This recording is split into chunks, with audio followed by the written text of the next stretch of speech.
The next day, the old man said he wanted to install some more software, so he powered me down. When I came to, he said Mr. Silton had a joke for me, and that I should pull his finger. I don't think I got the joke. So the old man powered me down again. This time when I pulled Mr. Silton's finger, I got the joke. But it wasn't very funny. The old man then explained that he had installed a special chip which allowed me to clean away anything that was broken. He said it also tells me how many things are nearby, and how many smaller things are in a bigger thing. It all sounded very complicated, but he said all I really had to do was pause, and it would bring up all the information I needed. He then said he wanted me to find and clean all of the items in the room. He told me there would be some chains to climb, but that would be nice and easy, as I just had to press up. He then finished by saying, when I had collected all the items, I should come back here.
The old man then asked the old lady Heather and I to follow him outside. I was happy too, as it was a lovely hot day. The old man said he was worried that Alice had been hoarding again. She had filled up a small barn with old bicycles and newspapers. Heather said this would be a perfect chance to properly test my new powers. The old man thought for a second, then said, using the steptoe chip, I should find and clean at least 300 things. When we explained to Alice what we wanted to do, she seemed scared. But after the old lady kindly explained that, well, the barn was starting to smell, she said it would be okay. One last thing, said the old man. If you want to use a door, just push up. When I was about to enter the old barn, Mr. Silton said he had seen some mushrooms growing inside. He asked me to give him any that I found. He then winked, but I wasn't sure why.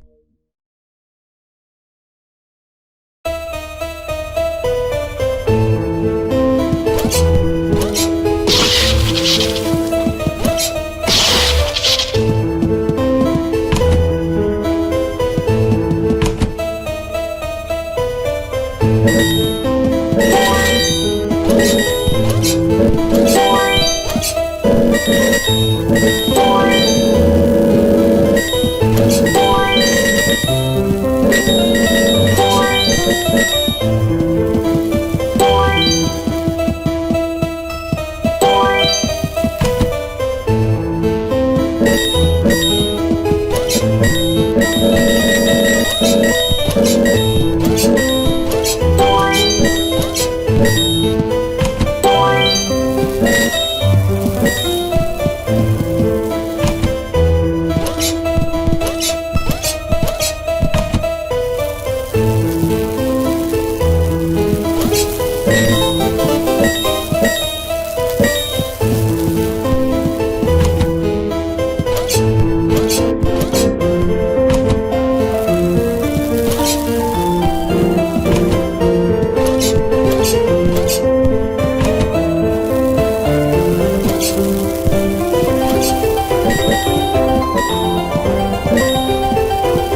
old man was very happy with everything that I had cleaned. But I think Mr. Silton was even more happy with his mushrooms.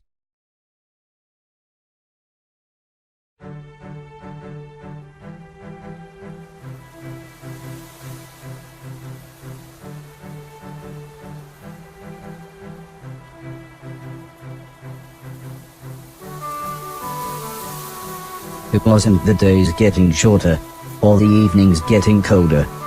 It was the falling leaves that really made me feel sad.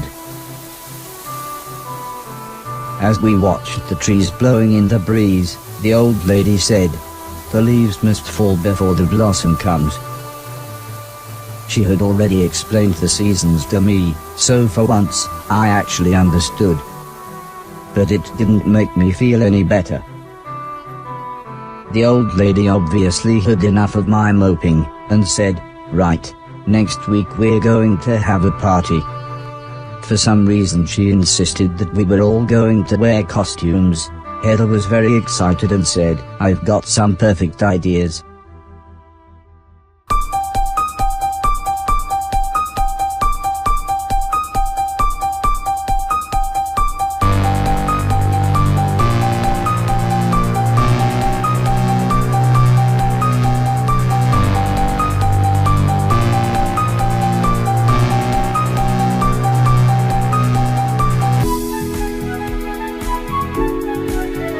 It was terrifying.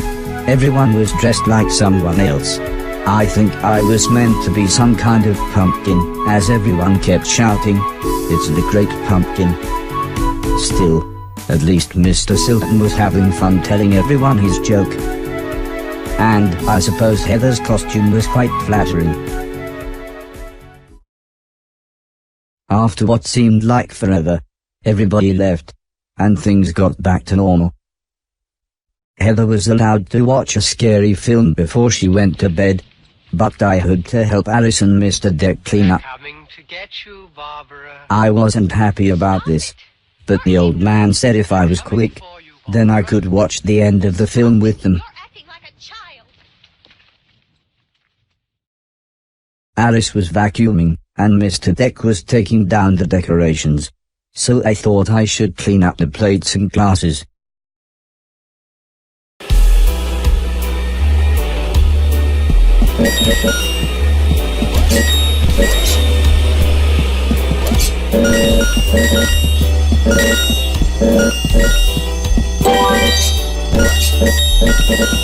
The ear-splitting sound was the fire alarm. As usual, Mr. Deck blamed Mr. Silton, saying he was probably smoking one of his jazz cigarettes. But then the professor appeared. He said that there was something burning in the kitchen. Alice looked confused, saying that she hadn't cooked anything since the morning.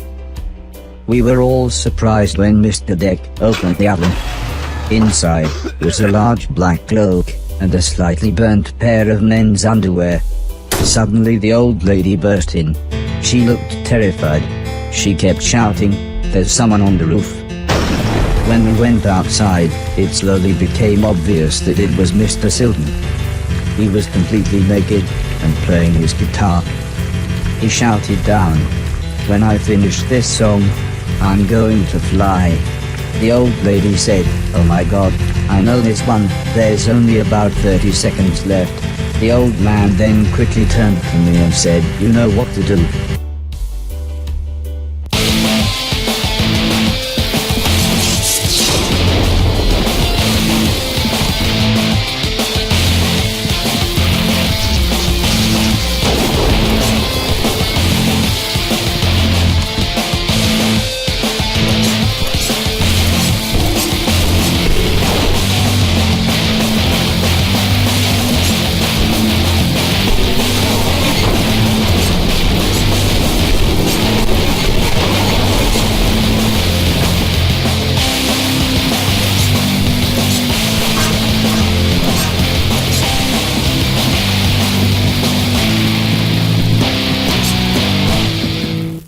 By the time I had made it up to the roof, Mr. Silton was beside the edge.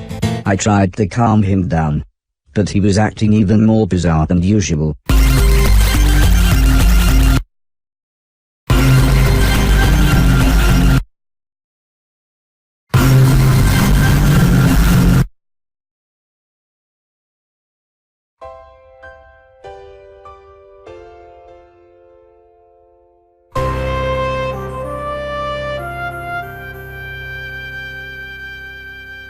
After an hour or so, Mr. Silton was fine.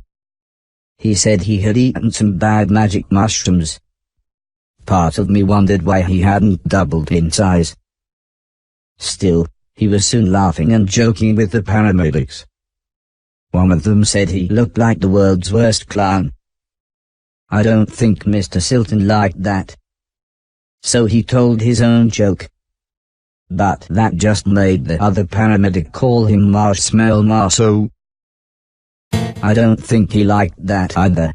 But at least he was still in one piece.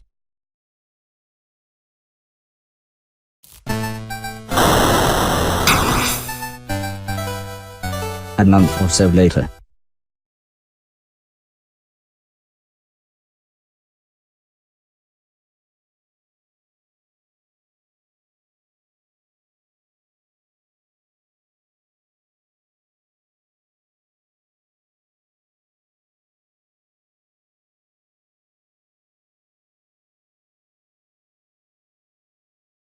Heather and I were playing video games, when the old man said he wanted me to come outside. He said it had been a year since I had arrived, so he had a present for me. He placed the teddy bear high up on a wooden platform. He then told me I should try to pick it up.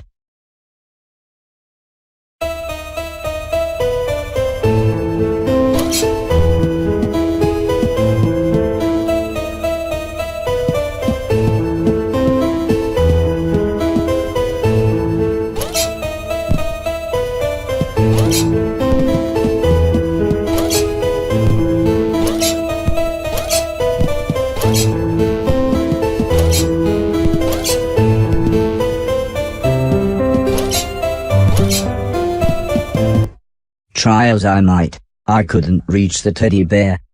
However, I still don't understand what happened next.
Was I dead?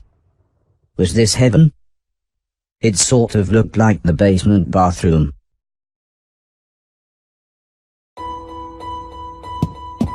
It was the shoes the old man was going to give me. I thought I might as well put them on. They were just the right size. The old man's hat fit me pretty good as well. I'm sure he wouldn't mind if I wore it. Amazingly, the shoes allowed me to defy gravity. Or maybe it was the hat.